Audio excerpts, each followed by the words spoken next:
வாசிக்கலாம். நியாயாதிபதிகளின் புஸ்தகம் 6ஆம் அதிகாரம் 1ஆம் வசனம் வாசிக்கலாம்.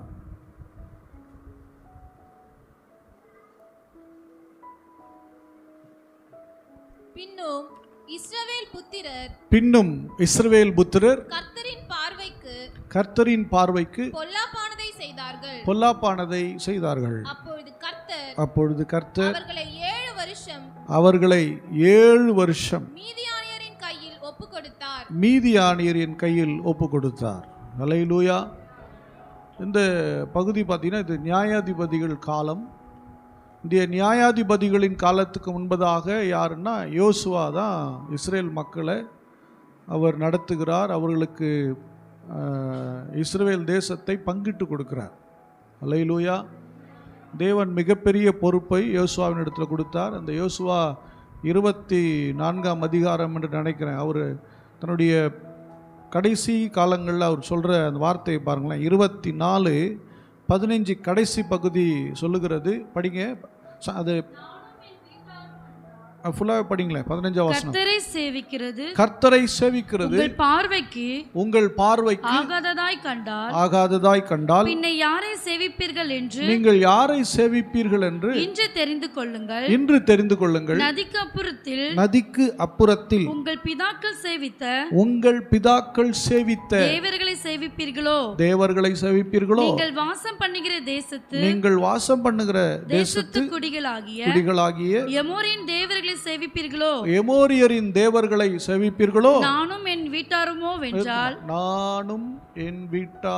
வென்றால் கர்த்தரையே சேவிப்போம் என்றார்.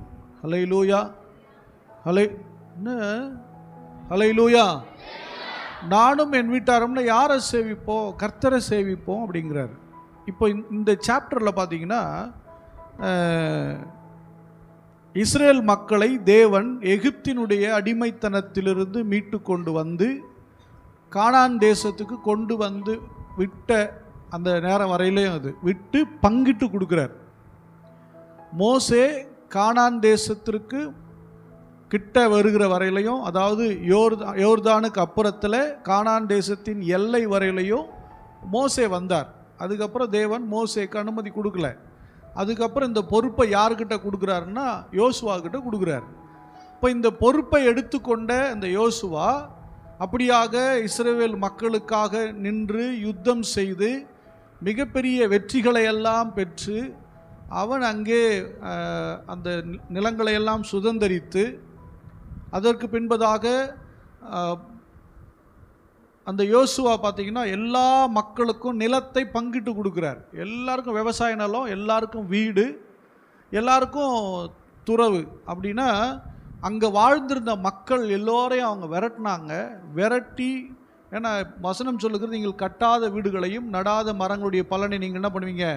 சாப்பிடுவீங்க அப்படின்னு கர்த்தர் வாக்கு பண்ணார். அதே போல் அங்கே வாழ்ந்து கொண்டிருந்த மக்களெல்லாம் விரட்டி அந்த வீடுகளை ஒவ்வொருத்தருக்கும் சுதந்திரமாக கர்த்தர் கொடுக்குறார். அல்லேலூயா. இது எல்லாத்தையும் யார் என்ன பங்கு போட்டு கொடுக்குறான்னா யோசுவா தான் பங்கிட்டு கொடுக்குறார். மலை தேசங்களை எல்லாம் பங்கிட்டு கொடுக்குறார். எல்லா தேசத்தையும் ஒவ்வொரு கோத்திரத்துக்கும் ஒவ்வொரு குடும்பத்தில் எவ்வளவு ஆள் இருக்கிறாங்க அந்த அளவுக்கு ஆட்களுக்கு பிரித்து கொடுத்து பங்கிட்டு கொடுக்குறார். அல்லேலூயா. பங்கிட்டு கொடுத்து ப்ளஸ் பண்ணி கொடுக்குறார். அப்போது நல்லா கவனிங்க. இந்த மக்களுக்கு எல்லாருக்குமே பங்கு கிடைச்சிது. எல்லாருக்கும் வீடு இருக்குது, எல்லாருக்கும் வாசல் இருக்குது, எல்லாருக்குமே சொத்துக்கள் இருந்துச்சு. அப்படி தானே? ஆமாவா இல்லையா? ஆமாவா இல்லையா? ஆமாம் தானே? எல்லாருக்கும் இருந்துச்சு. அப்போ எல்லாருக்குமே கிடைக்குது. நல்லா கவனிங்க. இன்றைக்கி நாம் நினைக்கிறோம் நமக்கு வீடு கிடைச்சிருச்சு, நமக்கு சொத்து இருக்குது, நம்ம நல்லா இருக்கிறோம், அதனால் கர்த்தர் என் கூட இருக்கிறார் அப்படின்னு சொன்னால் அது சரியா தப்பா? எனக்கு வீடு இருக்குது, வேலை இருக்குது, சொத்து இருக்குது, எல்லாமே இருக்குது, அதனால் கர்த்தர் என் கூட இருக்கிறார் அப்படின்னு சொல்கிறவங்க ஒரு அல்லே சொல்லுங்க. இல்லையா? அவங்க கூட கர்த்தர் விசுவாசிக்கிறவங்க மட்டும் சொல்லுங்க. டவுட்டாக இருக்குது. நிறைய பேருக்கு சத்தம் என்ன பண்ணல, வெளியே வரல. நல்லா கவனிங்க. ஒருவன் செல்வாக்கில் இருக்கிறனால மட்டும் கர்த்தர் உங்க கூட இருக்கிறாருன்னா அது ஒரு ஏமாற்று வேலை. அது என்ன சொல்கிறது, அது சரியானது இல்லை. அல்லேலூயா.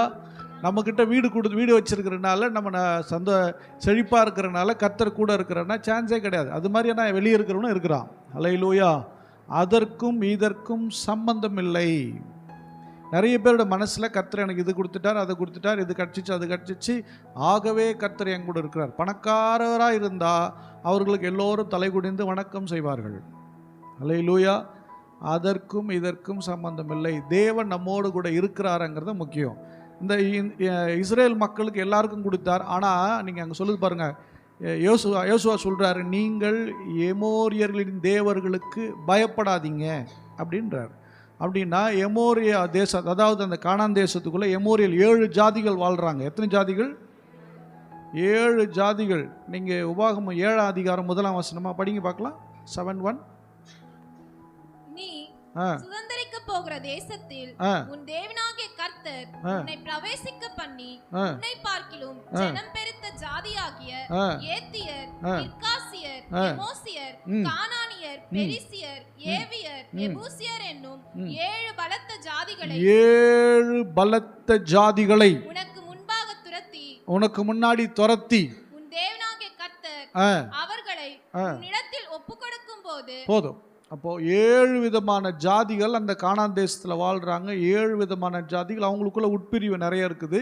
அந்த 7 விதமான ஜாதிகளை விரட்டி அவர் அந்த தேசத்தை கொடுக்குற அத்தனை பேருக்கு அங்கே வீடு இருந்துச்சு, அவனெல்லாம் துரத்திட்டு கர்த்தர் தம்முடைய ஜனங்களுக்கு கொடுக்குறார். ஏன்னா அவர் வாய் திறந்து சொல்லிட்டார், என் மக்களை நான் வாழ வைப்பேன், என் மக்களுக்கு பாலும் தேனும் ஓடுகிற தேசம், செழிப்பான தேசத்தை கொடுப்பேன் அப்படின்னு கர்த்தர் வாக்கு பண்ணிட்டார், கொடுத்துட்டார்.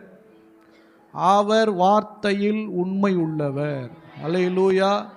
நாம் அதற்கு தகுதியானவர்களான்னு மட்டும் பார்த்துக்குவோம். நாம் அதுக்கு தகுதியானவர்களான்னு பார்த்துக்குங்க. அவர் சொன்னதை செஞ்சிட்டாரு. ஆனால் அவர் சொன்னதை நம்ம செஞ்சோமா? அவர் எதை செய்யணும் எதை செய்யக்கூடாதுன்னு சொன்னாரே அதை செஞ்சோமா?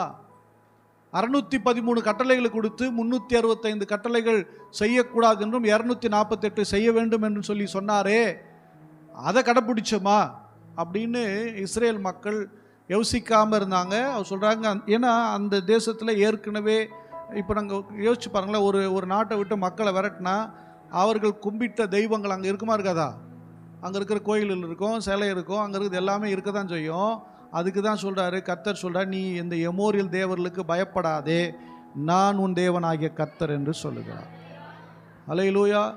சில பேர் ரட்சிக்கப்பட்ட பின்னும் திடீர்னு போகும்போது பஸ்ஸில் போகும்போது இப்படி நிற்குவாங்க. பழக்க தோஷம் இல்லை, ஏதோ பிடிச்சிக்குமா, போகிற வழியில் ஏதாவது கோபுரமாக தெரிஞ்சால் போதும் உடனே என்ன பண்ணிடுவாங்க, உடனே பயம் வரும். நீ பயப்படாதே. அல்லேலூயா.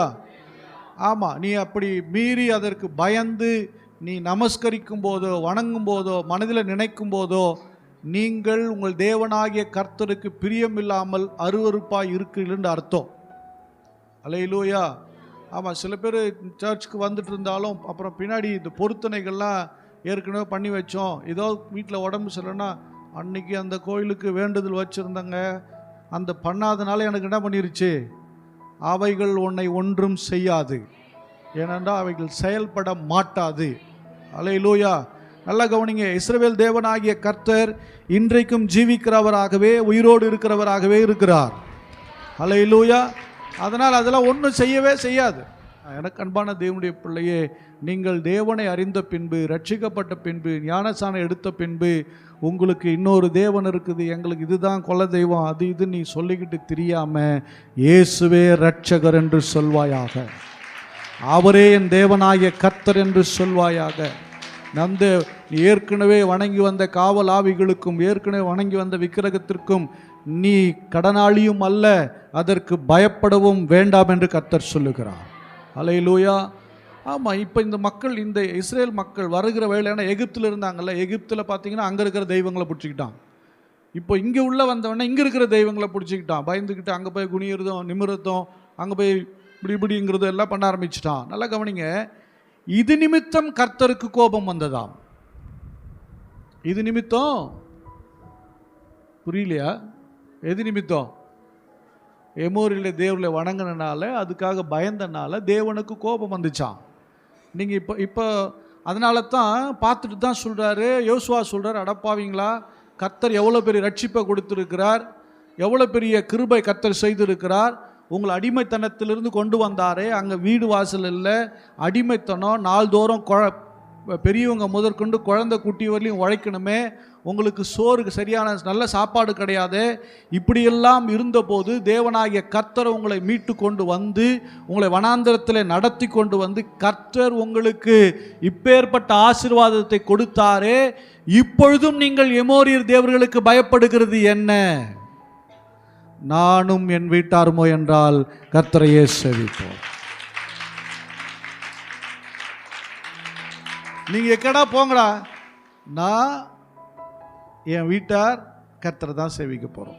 அவன் டிசிஷன் எனக்கு, ஏன்னா அவன் சுற்றி பார்க்குறான், எல்லாருக்கும் பிரித்து கொடுத்துட்டு பார்க்குறான். இவ்வளோ கர்த்தர் செஞ்சுருக்கிறாரு.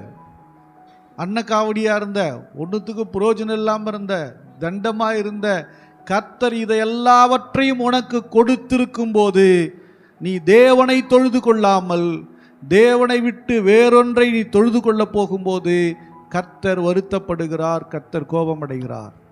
அதுதான் சொன்னார், எப்பா என்னை விட்டுருப்பா, நான் தான் உங்களை நடத்திட்டு வந்தேன், நான் தான் உங்களுக்கு பங்கு போட்டு கொடுத்தேன், நீங்கள் என்ன பண்ணுங்க, என்னை விட்டுருங்க, நானும் என் வீட்டாரை மட்டும் என்ன பண்ண போகிறோம், கர்த்தரை தான் சேவிக்க போகிறோம்.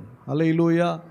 சொன்ன மாதிரியே கொஞ்ச நாள் கழித்து இவங்க எல்லாம் என்ன பண்ணிட்டாங்கன்னா, ஏன்னா யோசுவா இறந்ததுக்கப்புறம் இப்போ தலைவர்கள் இல்லை, யோசுவா இறந்ததுக்கப்புறம் தலைவர்கள் இல்லை, ஆளுக்கு தலைவர்.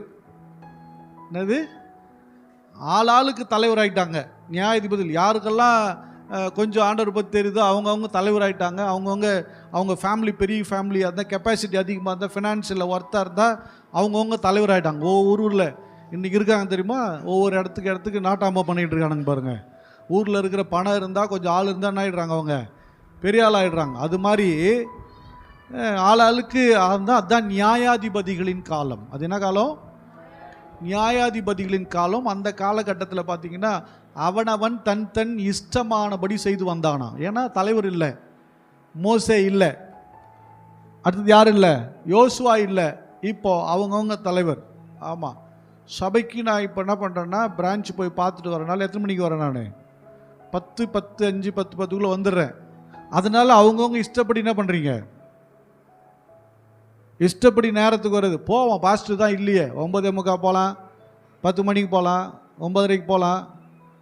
நல்லா கவனி, கர்த்தர் உன்னை பார்த்துட்டு, கிறிஸ்து தான் சபைக்கு தலையாக இருக்கிறார். யாரு, கிறிஸ்து தான் சபைக்கு தலையாக இருக்கிறார்.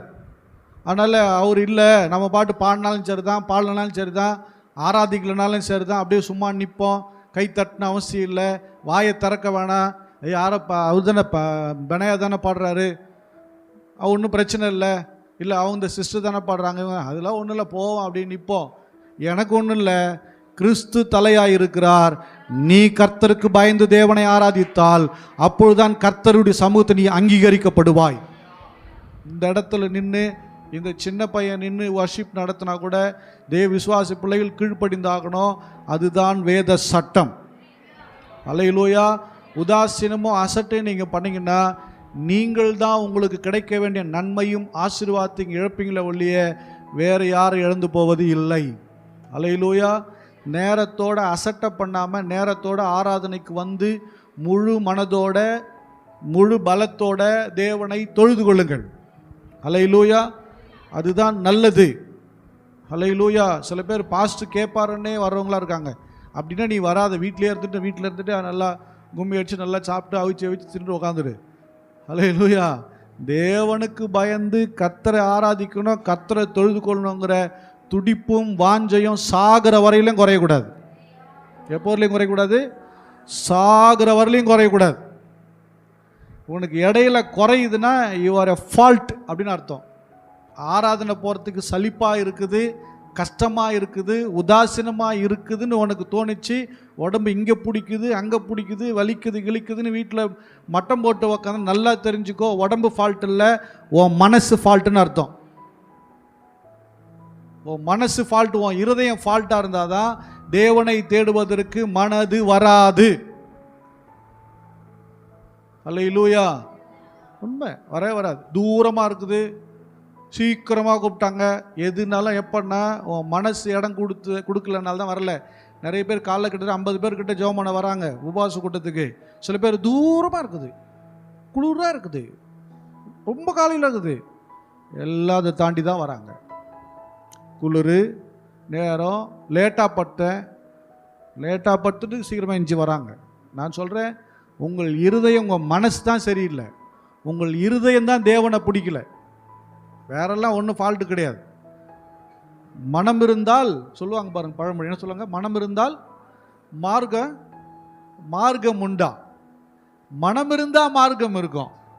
மனசு தான் ஐயோ எனக்கு முடியல, எனக்கு இங்கே இழுக்குது அங்கே இழுக்குதுன்னு அப்படியே இழுத்துனே இரு. ஹல்லேலூயா. எனக்கு கஷ்டமாக இருக்குது, அப்படியே இரு. ஹல்லேலூயா. நாங்களும் இருக்கிறோம். காலையில் எழுந்திரிச்சு என்ன பண்ணிவிடுவேன், 5 மணிக்கு. மற்ற நாள் வரல, ஏன் இப்போ வர? மற்ற நாள் வர முடியாதா என்னால்? நிச்சயமாக வர முடியும். எல்லாம் டெய்லி என் மூஞ்சை பார்த்தீங்கன்னா என் பிரசவம் உங்களுக்கு என்ன பண்ணாது, இந்த ஆள் மூஞ்சியாக முழிக்கிறன்ற மாதிரி இருக்கும். அப்படியா?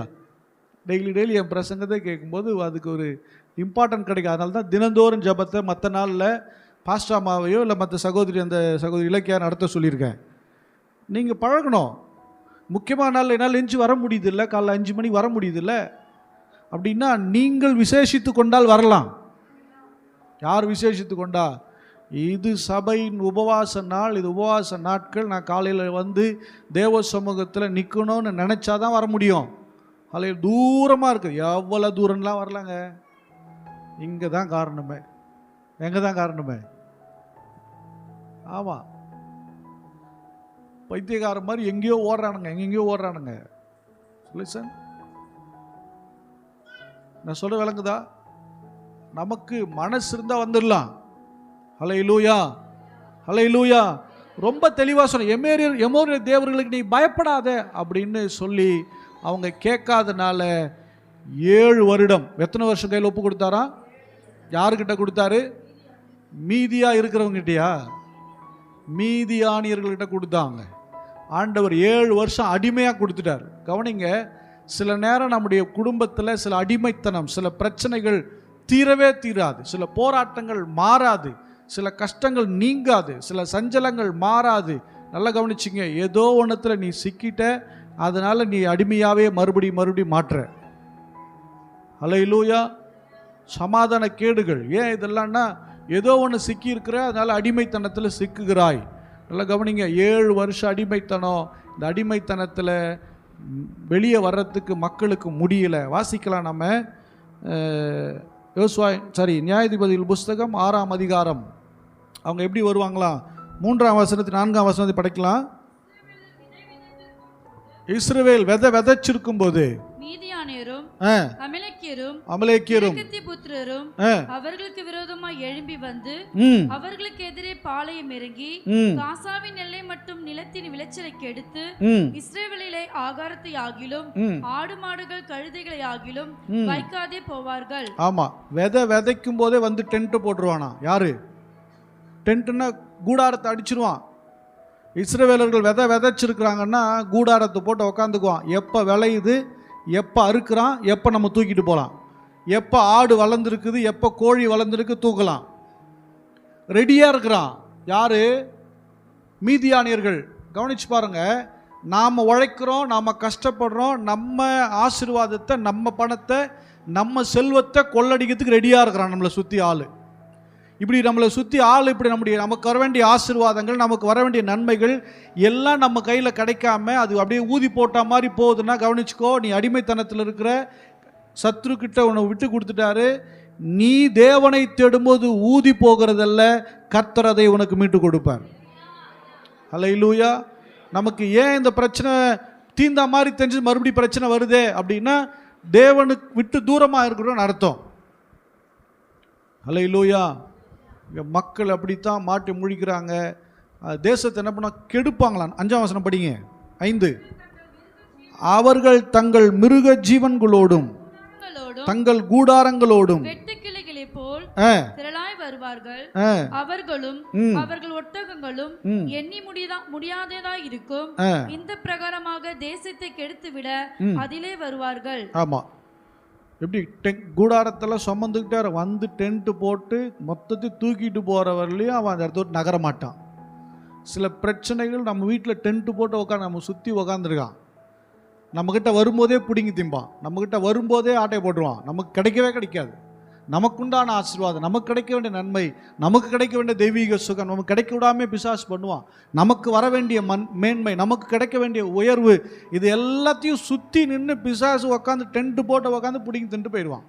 நம்ம வெறுங்கையாக காற்றை வீசிட்டு உட்காந்துருப்போம். என்ன எங்கே போகுதுன்னே தெரில, சம்பாதிச்சது எங்கே போனே தெரில, எங்கே வருதுன்னே தெரில, எங்கே தெரியுது, எப்படி வருது எப்படி போகுது தெரியல. ஏன் தெரியல? ஹல்லேலூயா. எங்கேயோ எதையோ ஒன்று மிச்சம் வச்சுருக்கிறோம், ஏதோ ஒன்றை கர்த்தருக்கு பிரியம் இல்லாமல் செஞ்சுருக்கிறோம். ஹல்லேலூயா, ஹல்லேலூயா. நல்லா சொல்கிறீங்களா? ஹல்லேலூயா, ஹல்லேலூயா. ஆமாம். இப்போ படிங்க, 6ஆம் வசனம் படிங்க. இப்படி மீதியானியராலே இஸ்ரவேலர் மிகவும் சிறுமைப்பட்டார்கள். அப்பொழுது இஸ்ரவேல் புத்திரர் கர்த்தரை நோக்கி முறையிட்டார்கள். ஆமாம், சிறுமைப்பட்டு போனாங்க, கஷ்டத்துக்குள்ளே வந்துட்டாங்க, நெருக்கடியில் வந்துட்டாங்க. நல்லா தாங்க இருந்தோம், திடீர்னு என்னன்னு தெரில, பிரச்சனை மேலே பிரச்சனை வருது, போராட்டம் மேலே போராட்டது. எவனோ சூனியம் வச்சிருப்பானோ, எவனோ ஏவி விட்டுட்டானோ, எவனோ ஏவலை, சூனியம் வைக்கல, உனக்கு நீயே சூனியம் வைத்து கொண்டாய். கர்த்தருக்கு பிரியம் இல்லாமல் வாழ்ந்துட்டு, கர்த்தருக்கு கீழ்ப்படியாமல் வாழ்ந்துட்டு, தேவனுடைய வசனத்தின்படி வாழாமல் இருந்துட்டு, எவனோ சூனியம் வச்சுட்டானா, எவனோ ஏவல் பண்ணிட்டானா, எவனோ உனக்கு ஏவல் பண்ண தேவையில்ல, உனக்கு நீ பண்ணதே உனக்கு சூனியமாக இருக்கிறது. ஹல்லேலூயா. கவனிங்க, எங்கே கவனிங்க. ஹல்லேலூயா. அப்போது இதுதான் பிரச்சனைகளுக்கு காரணம்.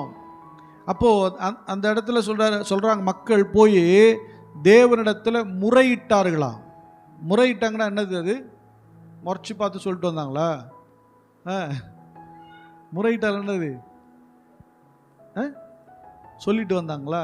ஆண்டவரே ஆண்டவரே இது மாதிரி எப்படி முறையிட்டார்கள்னா ஒரு முறைக்கு பல முறை சொன்னார்கள், ஒரு முறைக்கு பல முறை ஜபித்தார்கள், ஒரு முறைக்கு பல முறை, பல தடவை, பல முறை. அதுதான் முறையிடுதல். போய் தினந்தோறும் போய் பார்த்து பார்த்து புலம்பி அழுது வந்தார்கள். ஆண்டவர் அமைதியாகவே இருந்தார். முறையிட்டார்கள். சில நேரம் நான் ஜெபம் பண்ணி பார்க்குறேன் நடக்கலை, உபவாசித்து பார்க்குறேன் நான் நடக்கலை, இதை பண்ணி பார்த்தேன். முறையிட்டு முறையிட்டு முறையிட்டு பார்த்தார்கள். நீ எங்கெல்லாம் மிஸ் பண்ண, எங்கெல்லாம் மீறின, எங்கெல்லாம் அடங்காமல் இருந்தங்கிறத மட்டும் நினச்சிப்பார். அதை சரி செய்யும் போது தேவன் கிரியை செய்ய வல்லவராக இருக்கிறார். ஹல்லேலூயா. அப்படி முறையிட்ட போது 8ஆம் வசனத்தை படிக்கலாம்.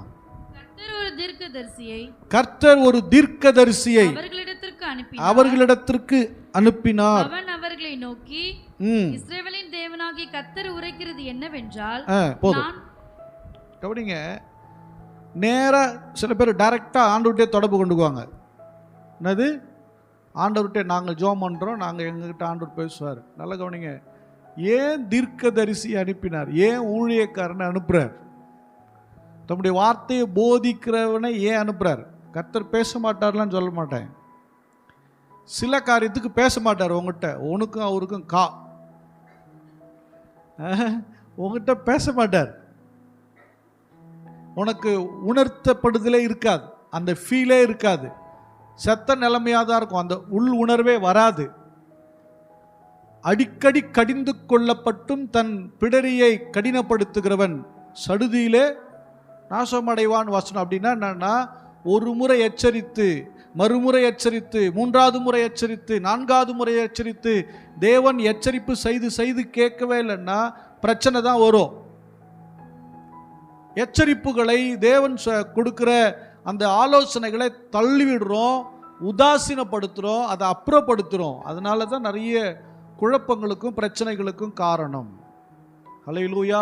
தம்முடைய தீர்க்கதரிசின் மூலமாக அவர் பேச விரும்புகிறார், தம்முடைய ஊழியக்காரனை அனுப்புகிறார். இன்னைக்கு எப்படின்னா, mister perfect, missus perfect, miss perfect, mister. நான் எல்லாத்துலேயும் பர்ஃபெக்ட், நான் பர்ஃபெக்ட். வசனம் சொல்லுகிறது, மனுஷன் தன்னுடைய பார்வைக்கு எப்படி இருக்கிறானா? அவனவன் பார்வைக்கு நலமாக தான் இருக்கிறானா?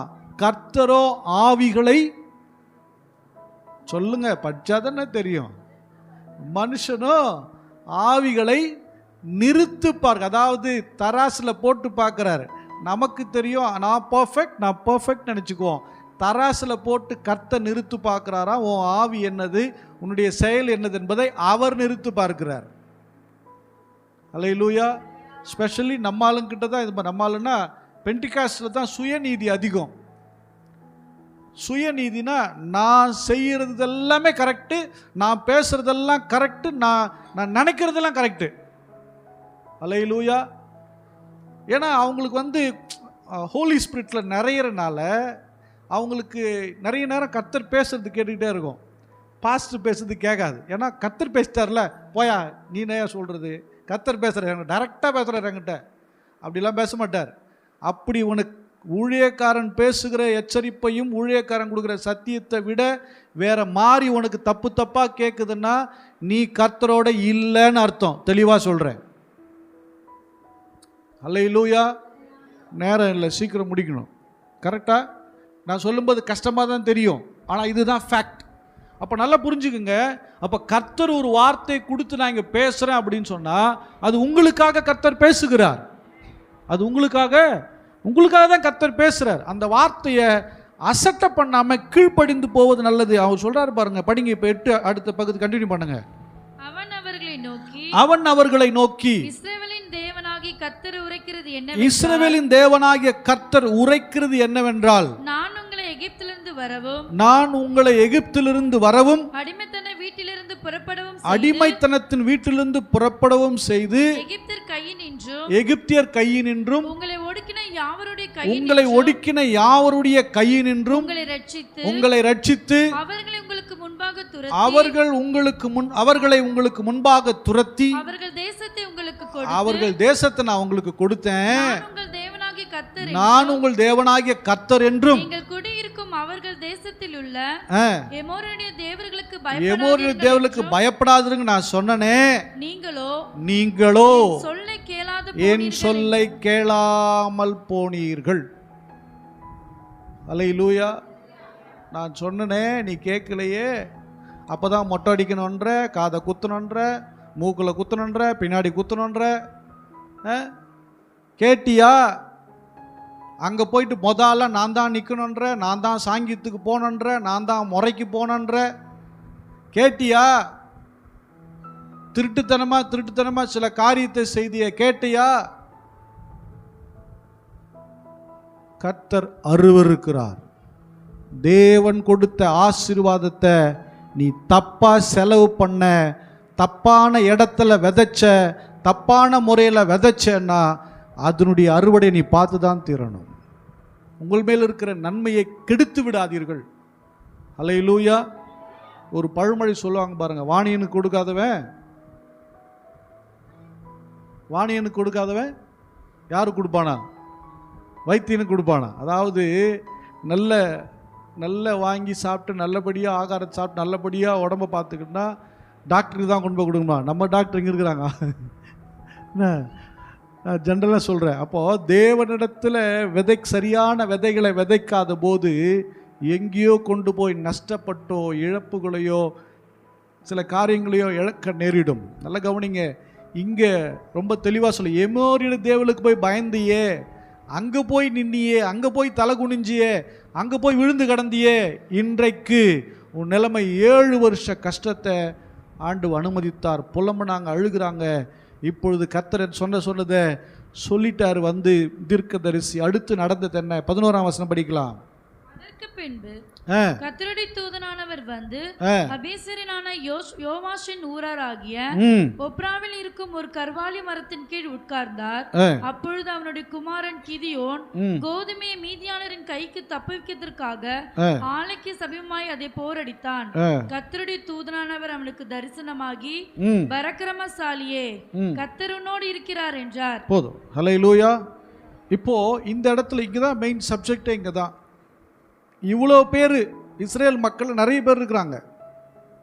எல்லாரும் இழப்போடு இருக்கிறாங்க, கஷ்டத்தோடு இருக்கிறாங்க. ஆனால் ஒருவன் மாத்திரம்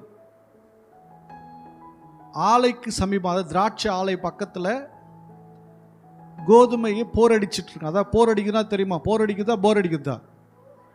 போர் அடிக்கிறது.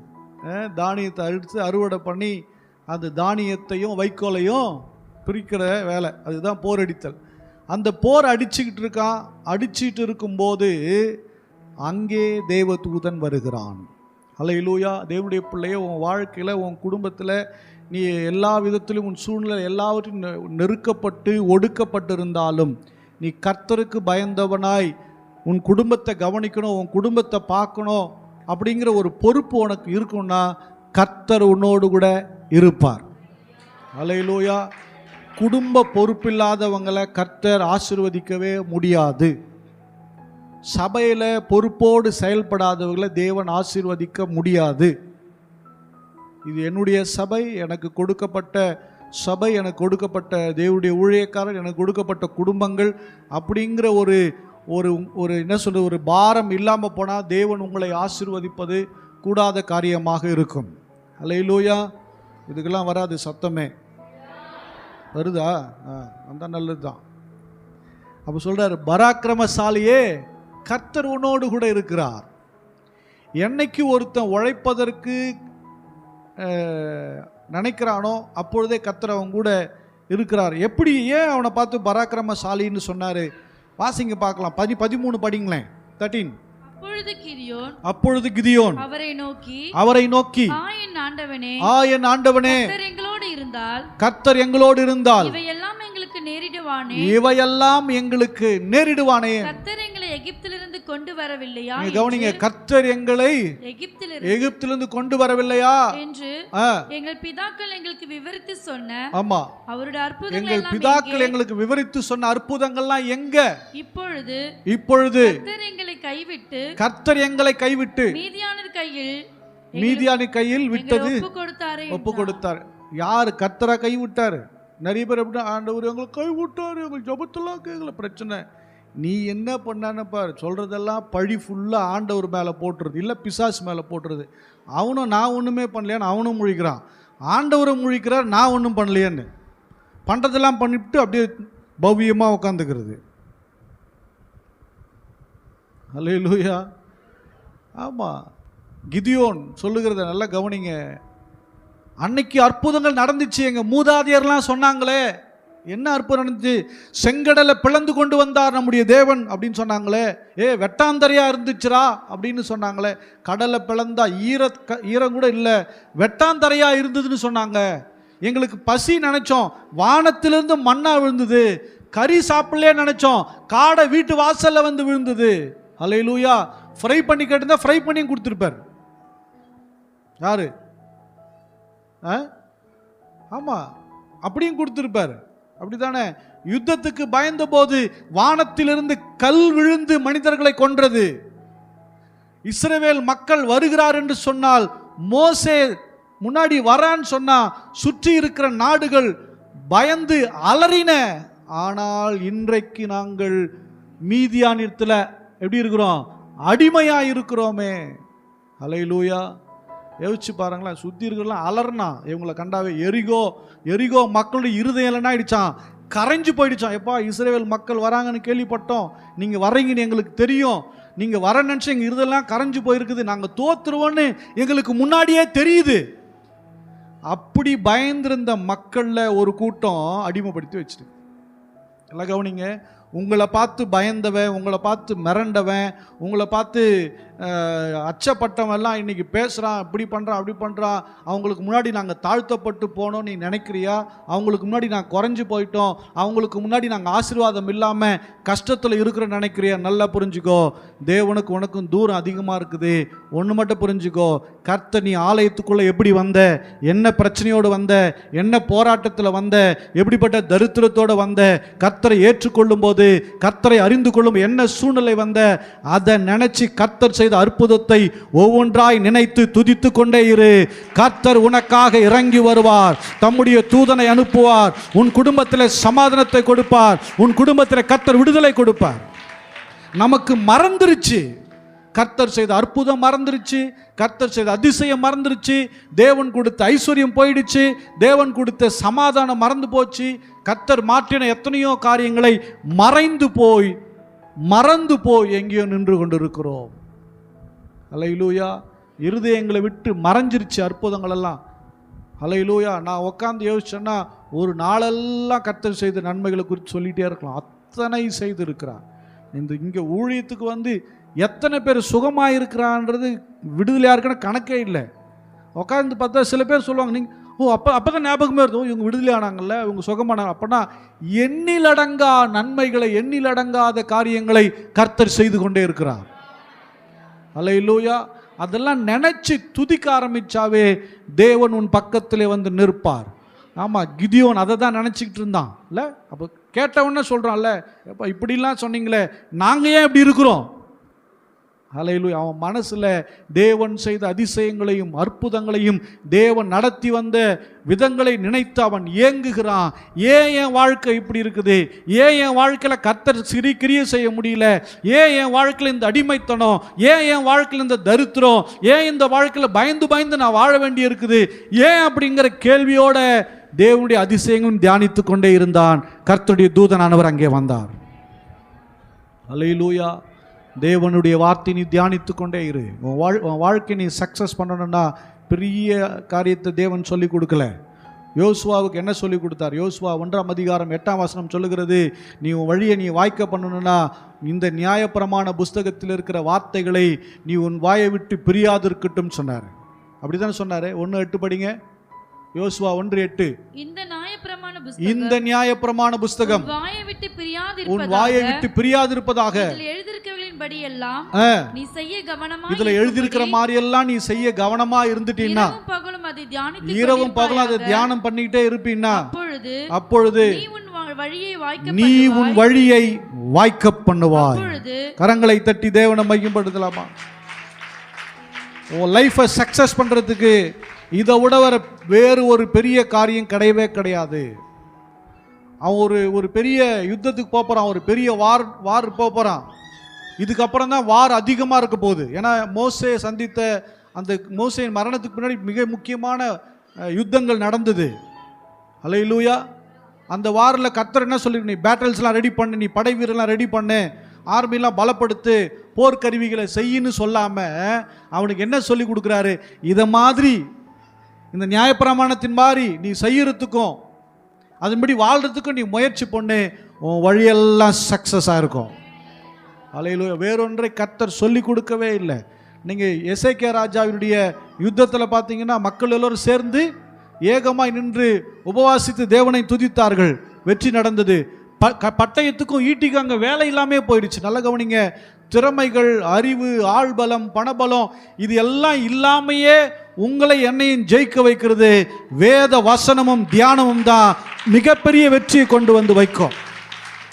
அவருடைய வார்த்தையை நீ வாயை விட்டு பிரியாது இருக்கும்போது தான் கர்த்தர் கிரியை செய்கிறார். இப்போ இடையில ஒரு பொண்ணு சாட்சி சொல்லிச்சு. அது என்ன பேர்? அது ஒரு பெண்கள் கிரிக்கெட்டில் ஒரு பொண்ணு ஜெயிச்சுது. பேர் என்ன பிள்ளை பேர்? ஜெமீமான ஒரு பொண்ணு சொல்லுது, நான் நான் கிரிக்கெட் கடைசியாக நான் பேட்டிங் பண்ணிகிட்டே இருக்கும்போது ஒரு வசனத்தை மட்டும் நான் சொல்லிட்டேன், அந்த கர்த்தர் உங்களுக்காக யுத்தம் பண்ணுவா, நீங்கள் சும்மா இருப்பீர்கள் என்று சொல்லி இந்த ஒரே வசனத்தை நான் சொல்லிக்கிட்டே இருந்தேன். இதையே என் மைண்டில் வந்துக்கிட்டே, இதையே நான் சொல்லிக்கிட்டே இருந்தேன். அந்த பொண்ணு மேன் ஆஃப் த மேட்ச். இதுவரை இல்லாத அளவுக்கு கர்த்தர் மிகப்பெரிய வெற்றி கொடுத்தார். யோசிச்சு பாருங்க, சாதாரண ஒரு காரியம்தான். ஏற்கனவே ஒரு முறை அந்த பிள்ளை அந்த கிரிக்கெட் விளையாட முடியாதபடிக்கு கிறிஸ்டியனுங்கிறனால தடை பண்ணியிருக்காங்க. கவனிச்சு பாருங்க, வசனம் மிகப்பெரிய வேலை செய்யும். தேவனுடைய வார்த்தைகள் மிகப்பெரிய வேலை செய்யும். உனக்கு ஞானம் செய்ய முடியாதத, உன் பலன் செய்ய முடியாத, உனக்கு உன்னுடைய சப்போர்ட்டர் செய்ய முடியாத, உன் பணம் செய்ய முடியாதது எல்லாவற்றையும் தேவனுடைய வார்த்தை செய்து முடிக்கும். கட்டாயமாக செய்து முடிக்கும். அல்லேலூயா. ஆமாம், நமக்கு எந்த சப்போர்ட்டும் தேவையில்லைங்க. வசனம் தான் நமக்கு சப்போர்ட். தேவனுடைய வார்த்தை தான் நம்ம வானமே அவருடைய வார்த்தையில் சும்மா நிற்குது, எந்த அஸ்திபாரம் இல்லாமல். ஏன் உன் வாழ்க்கை நிற்காதா? அவருடைய வார்த்தையில் உன் வாழ்க்கை நிற்காதா? வானமே அவருடைய வார்த்தையில் நிற்கும் போது உன் வாழ்க்கை அவருடைய வார்த்தையில் நிற்காதா? உன் எதிர்காலம் நிற்காதா? ஏன் உனக்கு ஒரு குழந்தை நிற்காதா? ஏன் உனக்கு ஒரு சுகம் வராதா? ஏன் உனக்கு ஒரு அற்புதம் நடக்காதா? அவருடைய வார்த்தையில் எல்லாமே நடக்குமே. நடக்காமல் போயிடுமா? ஒன்றும் இல்லாத வானல வார்த்தையில் நிற்குது, எந்த பேஸுமே கிடையாது. நமக்கு தான் அவருடைய வார்த்தையினுடைய வல்லமை நமக்கு புரியாமல் திகைத்து கொண்டிருக்கிறோம். வார்த்தையில் அவ்வளோ பவர் இருக்குது. ஹல்லேலூயா. அப்போ அவன் சொன்ன உடனே அதனால தான் கர்த்தர் அவனை பார்த்து சொன்னார், பராக்கிரமசாலியே, கர்த்தர் உன் கூட இருக்கிறார். தேவனுடைய வார்த்தையை வாசித்து இல்லாட்டி அவருடைய அற்புதங்களை அவருடைய அதிசயங்களை தியானிக்கிற அத்தனை பேரும் பராக்கிரமசாலிகளே. யார் பராக்கிரமசாலிகள்? தேவனுடைய வசனத்தை தியானித்து அவருடைய அற்புதத்தை தியானித்து அதையே நினைத்து செயல்படுகிற மனிதன் பராக்கிரமசாலியாகத்தான் இருப்பார். அல்லேலூயா. நான் பயங்கர பராக்கிரமசாலியா? பயங்கரம் அப்படி இருக்கேனா? ஆனால் அங்கே வரும்போது பிசாசு என்ன பண்ணுறது? பார்க்கும்போது விழுதில்லை, ஓடுதில்லை, எங்கேயோ இருக்கும்போது பேர் சொல்லுதில்லை, எங்கேயோ இருக்கும்போது வரமாட்டேன்னு சொல்லுதில்லை. நான் பராக்கிரமசாலியா? கர்த்தரை தேடுகிற யாவரும் பராக்கிரமசாலிகளே. எத்தனை பரிசுத்தவான்கள் பெனிகின் அப்படி நிற்கும் போது தமால் தமால் என்ன பண்ணுது? விழுது. அவர் என்ன பராக்கிரமசாலியா? அவர் ரொம்ப ஒல்லியார், மண்டை தான் பெருசு, ஒல்லியாக தான் இருப்பார். விழுதே. எங்கே பராக்கிரமசாலி? கர்த்தருடைய வசனத்தை தியானிக்கிறவர்கள், கர்த்தருடைய அற்புதங்களை அதிசயத்தை தியானிக்கிற அத்தனை பேரும் பராக்கிரமசாலிகள் தான். அல்லேலூயா. அவன் சொல்கிறான், நான் மனாசே கோத்திரத்தான். எந்த கோத்திரத்தான்? மனாசே கோத்திரத்தை. நான் சின்ன கோத்திரம், என் குடும்பத்திலே நான் சிறிய குடும்பம், என்னாலாம் ஒன்றும் பண்ண முடியாது. என் குடும்பத்தில் நான் தாங்க ரொம்ப கஷ்டப்பட்டவன், எங்களை தாங்க ஒதுக்கி வச்சுருக்குறாங்க, எங்களுக்கு சொந்தம் இல்லை, எந்த பந்தமும் இல்லை, அனாதை மாதிரி இருக்கிறோம், எங்களுக்கு பணம் இல்லை, எல்லாமே இல்லை. ஆமாம், உண்மைதான். ஆனால் கர்த்தர் உன் கூட இருக்கிறார்ல, எல்லாமே உன் கூட வரும். அல்லேலூயா. மனாசே என்ன கோத்திரம்? யோசேப்பினுடைய 2 பிள்ளைகள் எப்ராயிம் மனாசே. ஒரு கோத்திரத்திலே பாதி கோத்திரம் தான், அரை கோத்திரத்திலிருந்து ஒருத்தனை கர்த்தர் எழுப்புறார். பாதியான கொஞ்ச ஜனத்திலிருந்து கர்த்தர் ஒருவனை எழுப்புறார். அல்லேலூயா. வசனம் சொல்லுகிறது, அவனை பார்த்து சொல்றாரு கர்த்தர், நீ இந்த மீதியானரை ஒரு மனுஷனை அடிக்கிறத போல காலி பண்ணிவிடான்றார். அல்லேலூயா. அவனுடைய அத்தனை ஆர்மை, அத்தனை ஜனங்களையும் நீ ஓட விடுவேங்கிறார். அல்லேலூயா. தேவனுடைய பிள்ளைகள், அவருடைய அற்புதங்களை தியானிக்கிற பிள்ளைகள், அவருடைய வசனத்தை தியானிக்கிற பிள்ளைகள், அவருடைய அதிசயங்களை பேசுகிற பிள்ளைகள், அதன்படி என் வாழ்க்கையில் நடக்கணுங்கிற அந்த ஏக்கம் உடையவர்களை நிச்சயமாக பராக்கிரமசாலிகளாய் கர்த்தர் எழுப்புவார். அல்லேலூயா. நல்ல கரங்களை தட்டி. எப்படி கை விட்டுருவாருங்கிறீங்க? எப்படி தரித்திரமாயிடுவ? எப்படி ஒன்றும் இல்லாமல் போயிடுவ? எப்படி நீ கலக்கத்தோடு இருந்துருவ? வார்த்தைக்கு வல்லமை இல்லையோ? அவரால் அதிசயங்களை செய்ய முடியாதோ? அவரால் அற்புதங்களை செய்ய முடியாதோ? நிச்சயம் செய்வார். அல்லேலூயா. நிச்சயம் நடக்கும். அல்லேலூயா. ஒரு சாதாரண மனுஷனை ஜெயிக்கிறது போல ஜெயிப்பன்னு கர்த்தர் சொல்றார். அல்லேலூயா.